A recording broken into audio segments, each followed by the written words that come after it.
क्या कोई मनुष्य मृत्यु को जीत सकता है? क्या समय की सबसे कठोर शक्ति भी भक्ति के आगे झुक सकती है? और क्या एक बालक का विश्वास देवताओं के भी नियम बदल सकता है?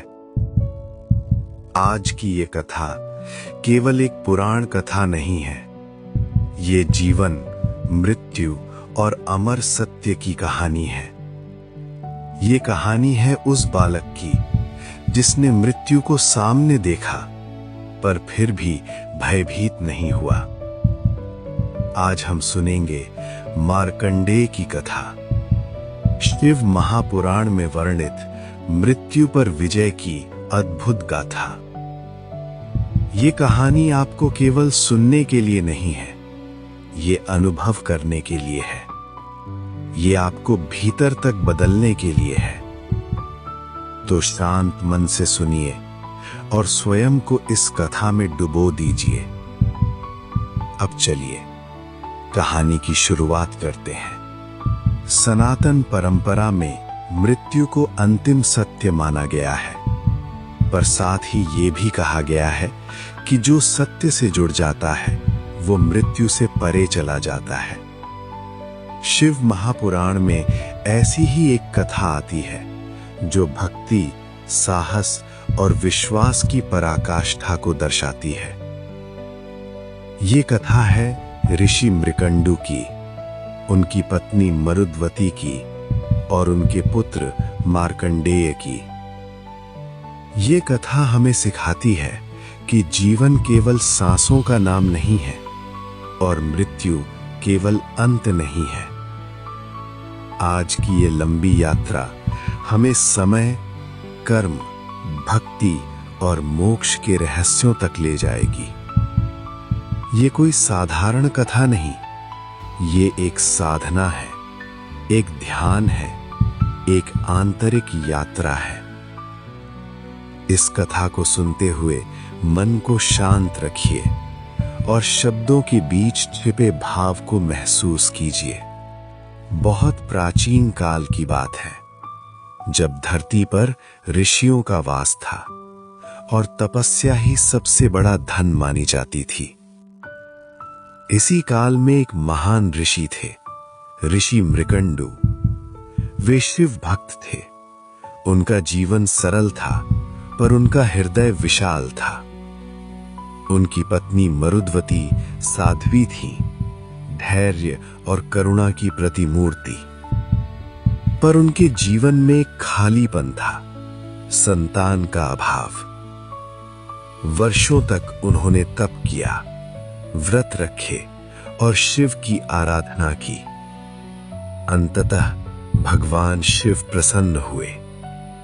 शिव ने दर्शन दिए और कहा, वर मांगो।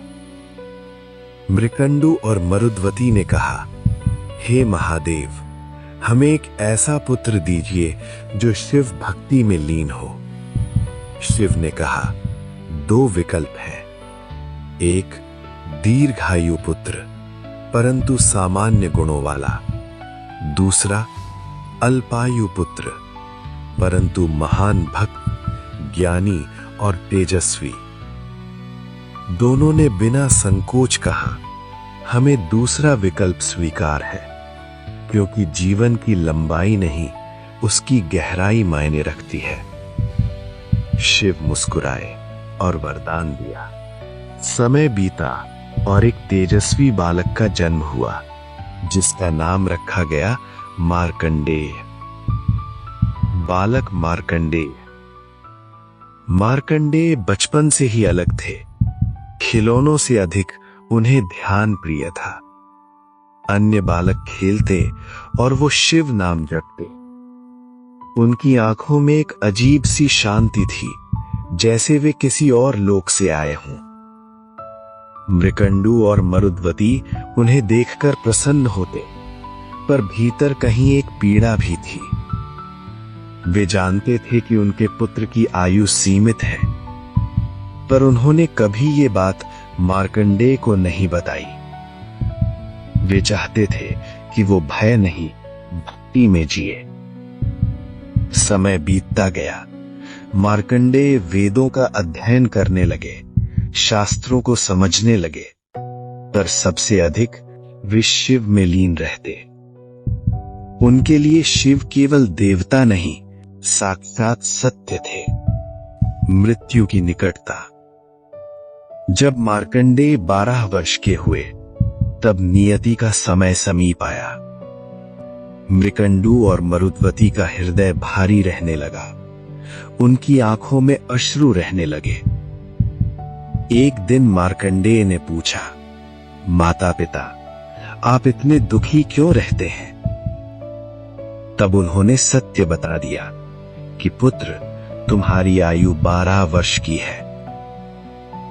मार्कंडेय ने यह सुनकर कोई भय नहीं दिखाया। उन्होंने केवल इतना कहा, यदि मृत्यु निश्चित है तो मैं शेष समय शिव चरणों में अर्पित करूंगा।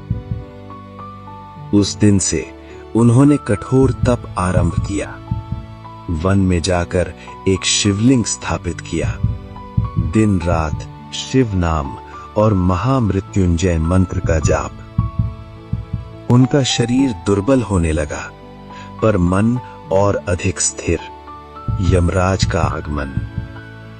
नियत समय पर यमराज अपने दूतों के साथ आए।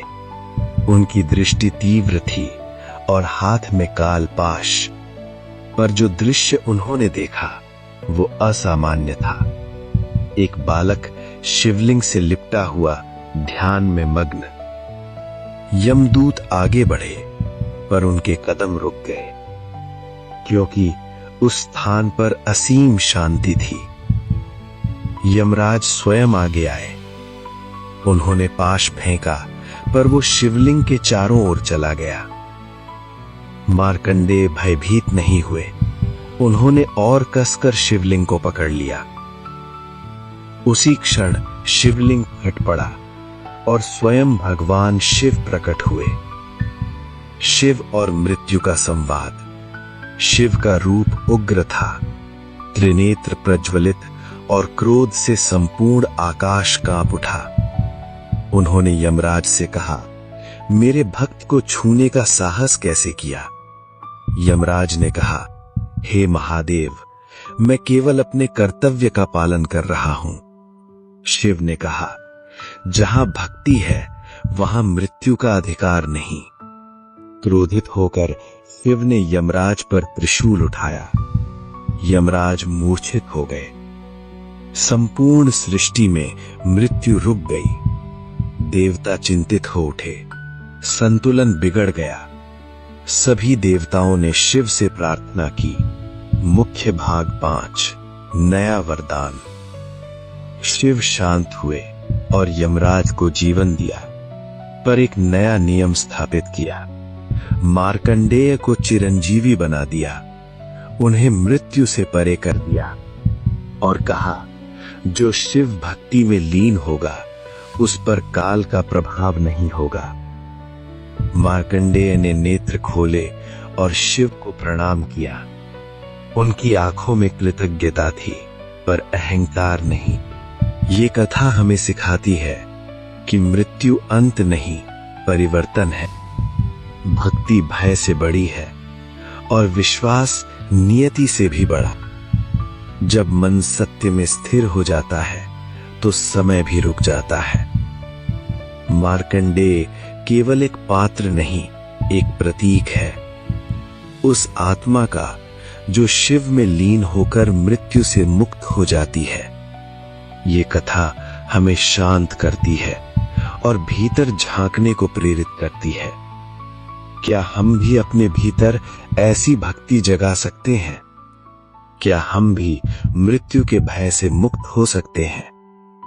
उत्तर बाहर नहीं, भीतर है। जहां शिव है वहां शांति है। यदि ये कथा आपके हृदय को स्पर्श कर गई है तो इसे साझा कीजिए। इस चैनल को सब्सक्राइब कीजिए ताकि ऐसी ही दिव्य कथाएं आप तक पहुंचती रहें। और टिप्पणी में बताइए, आपके लिए मृत्यु का अर्थ क्या है? याद रखिए, जो शिव में स्थिर है वो सदा अमर है।